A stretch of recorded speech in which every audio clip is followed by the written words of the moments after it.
আমার গাড়ি ফাড়ি পেকে আবার আমি একটু বড়দের দিকে চলে যাচ্ছিলাম। আমার একটু ছোটবেলায় হ্যাঁ, আমার নিজের লেখা একটি গান, মানে এখানে এসেই আমার মনে পড়লো যে এরকম গান একটা আমি অনেক বছর আগে তৈরি করেছিলাম, কৈশোর বেলার একটা গান। সেটা গাওয়ার একটুখানি চেষ্টা করি, মানে যতটা মনে আছে আমি গাইছি। একদিন আমাদের ওখানে একটি ভিতরে একটি মাঠ আছে, এখনো আছে, হ্যাঁ, আমরা বলি ডুবির জলা। তো সেখানে আমরা স্নান করতে যেতাম, তার একটা পাশে পুকুর ছিল। তো সেইখানে স্নান করতে যাওয়ার আগে একটু সময় আমরা কাটিয়ে স্নান করে বাড়ি ফিরতাম। তারপর বাড়ি ফিরে এসে একদিন আমি এই গানটা তৈরি করেছি।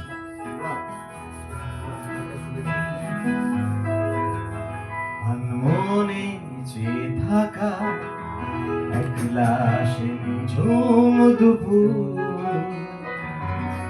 বারে বারে মনে পড়ে চেনা চেনা শিশু।